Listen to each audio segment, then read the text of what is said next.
بسم اللہ الرحمن الرحیم۔ السلام علیکم محترم ناظرین، آج ہم آپ کے سامنے پیش کرنے جا رہے ہیں شیخ عبد القادر جیلانی رحمۃ اللہ علیہ کے والد گرامی کا ایک ایسا واقعہ جسے سن کر آپ کا ایمان تو تازہ ہوگا ہی، ساتھ آپ کو بہت ساری عمل کرنے والی باتیں معلوم ہوں گی۔ یہ واقعہ ہے سرکار غوث اعظم رحمۃ اللہ علیہ کے والد گرامی سید ابو صالحہ موسیٰ علیہ السلام کا۔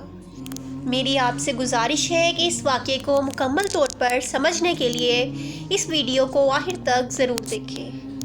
محترم ناظرین، سید ابو صالحہ موسیٰ جنگی دوست رحمۃ اللہ علیہ آپ سرکار غوث اعظم رحمۃ اللہ علیہ کے والد محترم ہیں۔ جنگی دوست لقب ہونے کی وجہ یہ ہے کہ آپ جنگ کو دوست رکھتے تھے۔ آپ اپنے نفس سے ہمیشہ جہاد فرماتے تھے۔ نفس کشی تو نفس کو پاک رکھنے کا ذریعہ سمجھتے تھے۔ آپ بہت ہی کامل ولی اور شریعت کے پیروکار تھے۔ آپ رحمت اللہ علیہ دریا کے کنارے رہتے تھے۔ آپ ہمیشہ اللہ تعالیٰ کی عبادت میں مشغول رہتے۔ آپ رحمت اللہ علیہ نے کبھی پوری زندگی میں کوئی حرام شے نہ کھائی، ہمیشہ حلال کمائی پر ہی گزر بسر کیا۔ آپ رحمت اللہ علیہ گاؤں میں مزدوری کرنے جاتے اور وہاں سے جو پیسے ملتے انہی سے کھانا خرید کر اپنا گزر بسر کرتے، لیکن کبھی بھی کسی حرام شے کو پسند نہیں کرتے تھے، ہمیشہ حلال ہی کھاتے تھے۔ آپ کو محنت کا بھی بڑا شوق تھا، اتنا ہی شوق آپ کو عبادت الہی کا بھی تھا۔ آپ ہمیشہ دریا کے کنارے ہی رہتے تھے، آپ کا یہی معمول تھا۔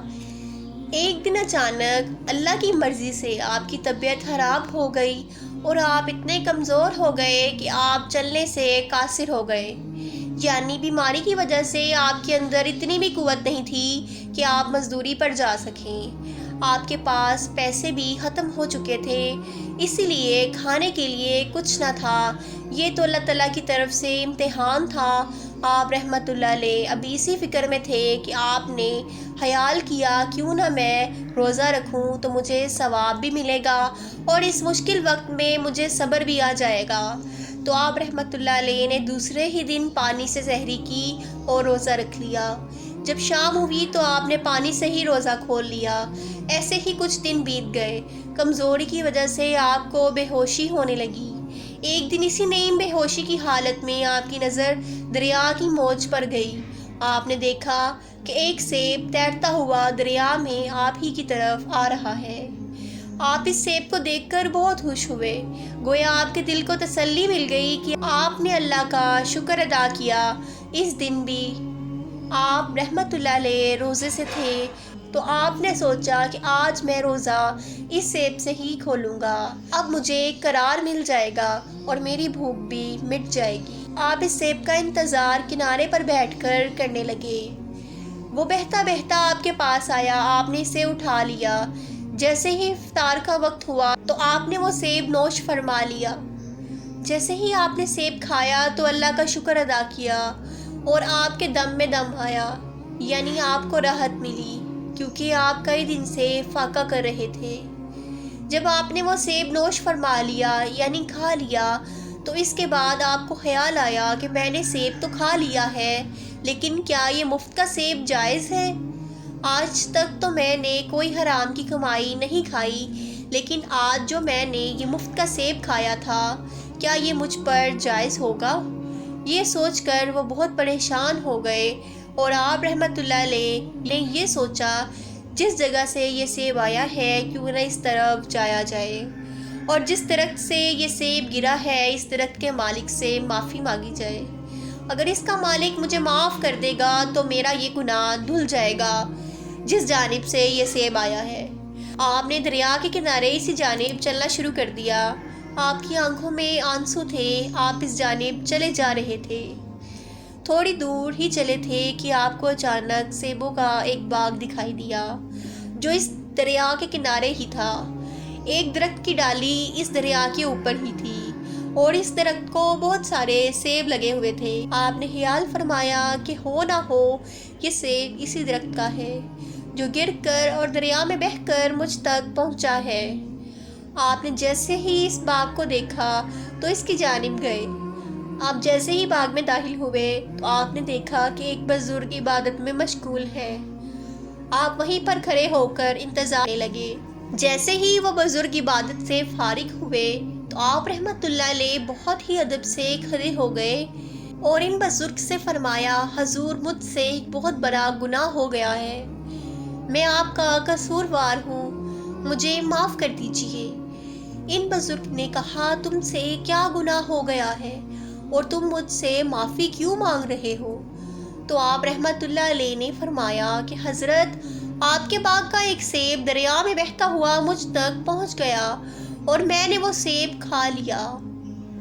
میں آپ کے پاس اپنے اس گناہ کی معافی مانگنے آیا ہوں، اگر آپ مجھے معاف کر دیں گے تو میرے دل سے یہ پریشانی دور ہو جائے گی۔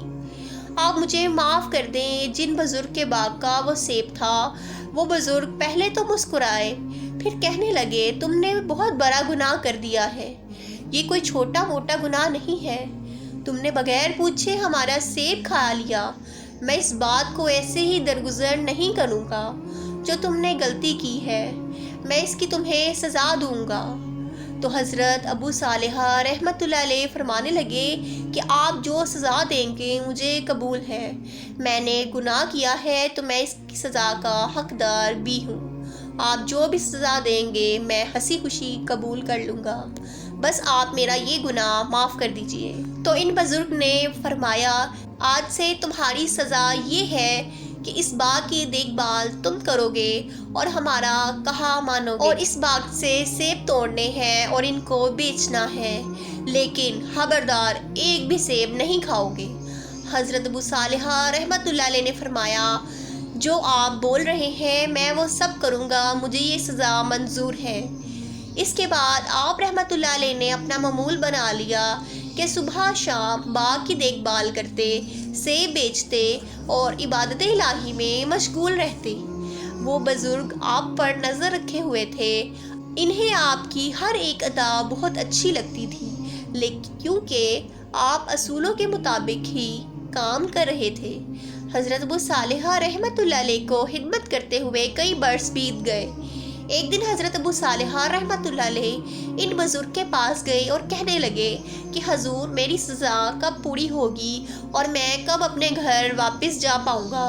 ان بزرگ نے فرمایا کہ ابھی کچھ اور وقت باقی ہے، اس کے بعد تمہاری سزا پوری ہو جائے گی۔ حضرت ابو صالحہ رحمت اللہ علیہ نے فرمایا، ٹھیک ہے، آپ جیسا کہتے ہیں میں ویسا ہی کروں گا۔ اس کے بعد آپ رحمت اللہ علیہ واپس باغ کی دیکھ بھال کرنے لگے۔ کچھ سالوں بعد پھر ایک دن ان بزرگ کی بارگاہ میں گئے اور کہنے لگے کہ میری سزا ابھی تک کیوں پوری نہیں ہوئی، کہ میری سزا ابھی تک پوری ہوئی کہ نہیں؟ تو ان بزرگ نے فرمایا کہ تمہاری سزا پوری ہو چکی ہے، لیکن ابھی میں تمہیں ایسے نہیں چھوڑوں گا، ایسے نہیں بخشوں گا، ابھی بھی میری ایک شرط ہے۔ آپ رحمت اللہ علیہ نے کہا کہ شرط؟ کیسی شرط؟ آپ کی کون سی شرط ہے؟ تو ان بزرگ نے فرمایا کہ میری ایک اولاد ہے، ایک لڑکی ہے، وہ منہ سے گونگی ہے، کانوں سے بہری ہے، آنکھوں سے اندھی ہے اور پیروں سے اپاہج ہے، وہ نوجوان ہو چکی ہے اور میرے دل کا چین بھی ہے اور میں اس کی شادی کرنا چاہتا ہوں۔ پھر ان بزرگ نے فرمایا، تمہیں میری بیٹی کے ساتھ نکاح کرنا ہوگا، تمہاری غلطی پھر معاف ہوگی۔ حضرت ابو صالحہ رحمت اللہ علیہ نے فرمایا کہ ٹھیک ہے، آپ جو چاہو وہ کرو، لیکن میری غلطی معاف کر دو۔ پھر ان بزرگ نے اپنی بیٹی کا نکاح حضرت صالحہ رحمت اللہ علیہ سے کر دیا اور آپ رحمت اللہ علیہ کو وہیں پر رہنے کے لیے کمرہ بھی دے دیا تاکہ آپ اپنی شریک حیات کے ساتھ وہیں پر سکیں۔ جب آپ دونوں کا نکاح ہو گیا، آپ رحمت اللہ علیہ اپنے کمرے میں داخل ہوئے جہاں پر دلہن تھی۔ آپ رحمت اللہ علیہ نے جیسے ہی اپنی دلہن پر نظر ڈالی تو وہ بالکل صحیح سلامت، اس کے اندر کوئی عیب نہیں تھا۔ تو وہ گھبرا گئے، سوچنے لگے کہ میری دلہن تو اندھی ہے، پیروں سے اپاہج بھی ہے، بے زبان بھی ہے، لیکن یہ تو بہت خوبصورت اور صحیح سلامت ہے، شاید یہ کوئی اور لڑکی ہے جو یہاں پر آ گئی ہے۔ جیسے ہی آپ کو لگا کہ کوئی اور عورت ہے، آپ بھاگتے ہوئے کمرے سے باہر آ گئے اور دوڑتے ہوئے ان بزرگ کے پاس پہنچے اور ان سے کہنے لگے کہ حضور، کمرے میں تو کوئی اور عورت ہے، میری دلہن اندر نہیں ہے۔ ان بزرگ نے کہا، کیا ہوا، گھبرا کیوں رہے ہو، وہ تمہاری ہی دلہن ہے۔ آپ رحمۃ اللہ علیہ نے کہا، نہیں حضرت، پہلے ایک سیب کھانے کی سزا اب تک بھگت رہا ہوں، بڑی مشکل سے وہ گناہ معاف ہوا ہے، اب میں کوئی اور گناہ نہیں کرنا چاہتا۔ وہ عورت کوئی اور ہے جو اندر دلہن بنی بیٹھی ہے، وہ تو صحیح سلامت ہے۔ ان بزرگ نے کہا کہ گھبراؤ نہیں، وہی تمہاری بیوی ہے، لیکن وہ کانوں سے بہری اس لیے ہے کہ اس نے غیر محرم سے ہم کلام ابھی تک نہیں کی، اور زبان سے گونگی اس لیے ہے کہ اس نے کبھی بھی غیر محرم سے بات نہیں کی۔ نبینا وہ اس لیے ہے کہ اس نے نامحرم کو آج تک نہیں دیکھا۔ وہ پاؤں سے اپاہج اس لیے ہے کہ وہ غیر محرم تک چل کر کبھی نہیں گئی۔ یہ بہت عابدہ ہے اور اللہ کی بہت ہی نیک بندی ہے، ہمیشہ عبادت میں مشغول رہتی ہے۔ تم بہت خوش نصیب ہو کہ تمہیں ایسی دلہن ملی، اور وہ بھی بہت خوش نصیب ہے کہ اسے تمہارے جیسا دلہا ملا۔ اس کے بعد ان بزرگ نے کہا، آپ دونوں ہمیشہ خوش رہیں، اللہ آپ دونوں پر ہمیشہ اپنی رحمت نازل فرمائے۔ آپ رحمت اللہ علیہ اور آپ کی اہلیہ دونوں خوشی سے ایک ساتھ رہنے لگے۔ اللہ تعالیٰ نے اس عظیم جوڑے کو حضرت شیخ عبد القادر جیلانی رحمت اللہ علیہ جیسے فرزند سے نوازا۔ سبحان اللہ۔ اگر آپ کو یہ واقعہ پسند آیا ہو تو براہ کرم ہمارے چینل کو سبسکرائب کریں تاکہ ایسی ہی ایمان افروز ویڈیوز آپ تک پہنچتی رہیں۔ جزاک اللہ۔